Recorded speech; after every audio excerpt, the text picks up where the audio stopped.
Here's your wrestling news for January 15th, 2023, and we're kicking off with WWE, and after Vince McMahon's retirement last July, Triple H worked hard on rehiring former superstars who were released under the previous regime.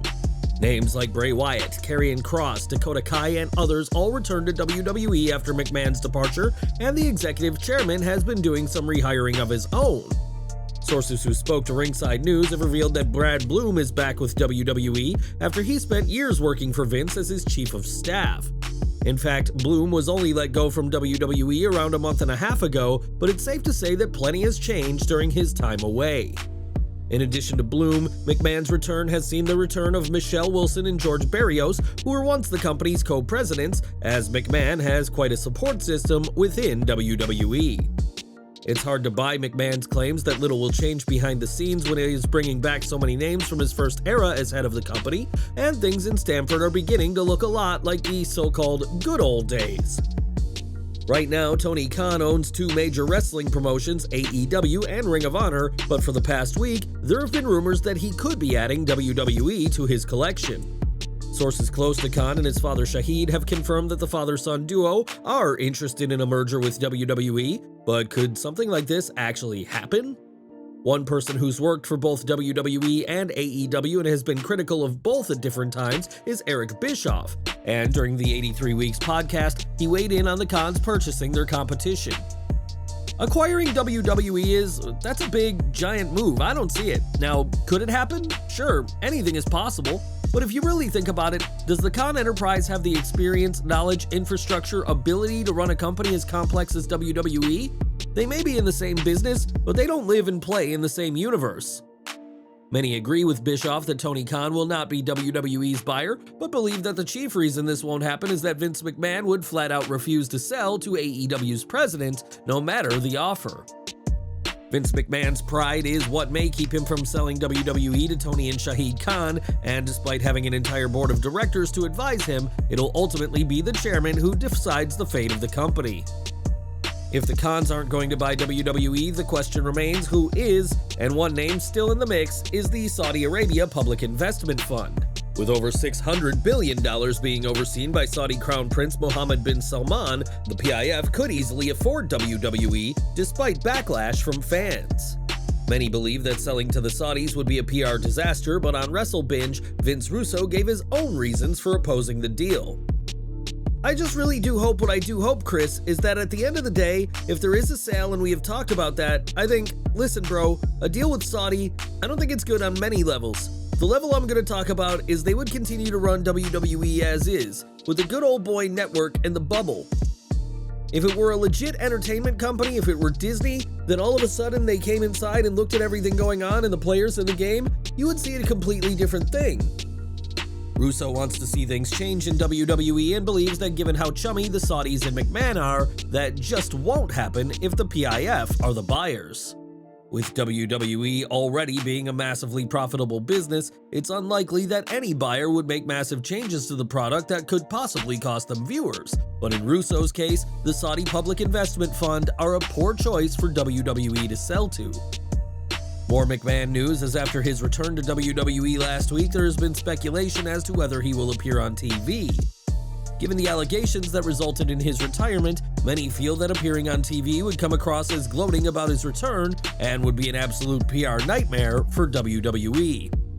They may not stop McMahon though, as Mike Johnson of PW Insider notes that McMahon is being discussed for an appearance on the 30th anniversary on January 23rd. The belief is that McMahon isn't just the founder of Raw, but also played such a crucial role in so many classic moments that he deserves an appearance later this month. Names already reported for the event include Shawn Michaels, Tatanka, X-Pac, and Kane, all of whom we imagine will get a warmer welcome from the fans than the executive chairman. After his retirement, fans thought they'd never see McMahon back in WWE, and especially not on WWE TV, but we may just be 8 days away from hearing "no chance in hell" one more time. So McMahon's return to TV may be just over a week away, but what is happening backstage within the company? Well, as executive chairman, McMahon has considerable power and hasn't wasted time in flexing his influence behind the scenes. Ringside News reports that McMahon's return to office in Titan Towers has already seen him suggest changes to several departments, though it's unclear what these changes are. What we do know is that Kevin Dunn addressed these notes from McMahon during the talent meeting prior to SmackDown, which was said to be mandatory for anyone who was at the show. As hard as it is to believe, Dunn has ensured talent that McMahon's return won't affect creative, but many fans and wrestlers aren't exactly holding their breath. There's plenty going on backstage right now, but on screen, the WWE is building towards one of their most exciting shows of the year, the Royal Rumble. This will mark the 6th year that there will be a men's and women's Rumble match, and these two bouts are coming together. For the men's side, it's been confirmed that US Champion Austin Theory, Intercontinental Champion Gunther, and NXT Tag Team Champion Kofi Kingston will all compete and look to add another title to their collections at WrestleMania. The men's Rumble will also see Ricochet, Seth Rollins, Bobby Lashley, Baron Corbin, Santos Escobar, and Rey Mysterio enter, as well as 21 names yet to be announced. For the women's side, Liv Morgan, Rhea Ripley, and Raquel Rodriguez are all looking to win and become women's champion again, while Candice LeRae has entered the pursuit of her first taste of WWE Singles Gold. As always, the winners will receive a title shot at WrestleMania. Who are you hoping to see point at the WrestleMania sign this year? Sound off in the comments. Speaking of the Royal Rumble, Cody Rhodes is rumored to compete in this month's men's Rumble match, and if he wins, possibly go on to dethrone Roman Reigns. In recent weeks, a series of videos have promoted Cody's WWE return so far on Raw, and the American Nightmare is getting some interesting help to get ready to wrestle again. Sources who spoke to Fightful Select confirmed that not only is Cody preparing for his return, but he's been a regular at the Performance Center in Orlando. It was added that Rhodes has been appearing with his family at the center and has enlisted NXT's Joe Gacy and Carmelo Hayes to help out with his in-ring training. All signs are pointing to a Royal Rumble return and a likely victory if The Rock isn't going to be competing in the 30-man match. Rhodes had a whirlwind year in 2022, from leaving AEW to returning to WWE and getting injured, and it remains to be seen whether the American Nightmare will book his ticket for WrestleMania 39. Would you prefer to see Cody vs. Reigns this April, or is Roman vs. The Rock the match to book? Sound off in the comments. After the Royal Rumble, WWE's next major stop on the road to WrestleMania will be the Elimination Chamber, which this year will take place in Montreal, Canada. This will be the first time since September 2009's Breaking Point that a WWE Premium Live event takes place in Montreal, and the show will see an appearance by one of the city's favorite sons. Zero News reported that the main event for the show is 100% locked and will see Roman Reigns defend against Sami Zayn. As we've seen on TV, Zayn's relationship with the Bloodline is growing increasingly hostile, with Reigns snapping at Sami for losing their December 30th tag match to John Cena and Kevin Owens. While Reigns would later apologize for his outburst, the seeds of a split have been well planted, and Zero adds that it is unclear if this match will be for the undisputed WWE Universal title, or just the WWE Championship, or just the Universal Gold.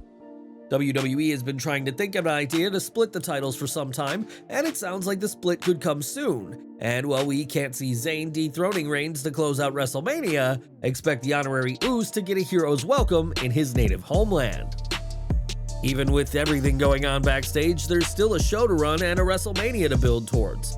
WrestleMania 39 will be a truly monumental event with several top names rumored to compete, and WWE has finally got a developed plan for the show.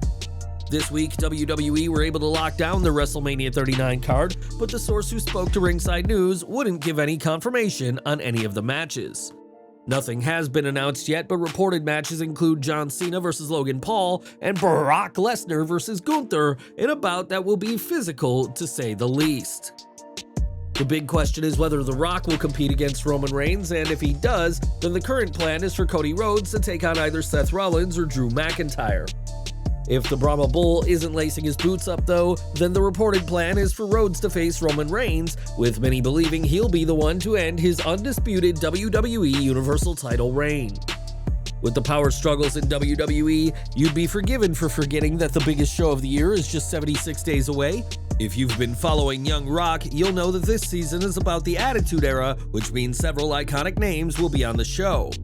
Sure, stars like Triple H, The Undertaker, and Stone Cold Steve Austin won't literally be on the show, but they'll be played by actors, but the casting has not gone down well. In a recent episode, fans caught a sight of Young Rock's Undertaker, and the reviews online were far from stellar. On social media, one fan joked that the casting director needed locking up for their work, while another said that The Undertaker looked more like Bradshaw during his APA days.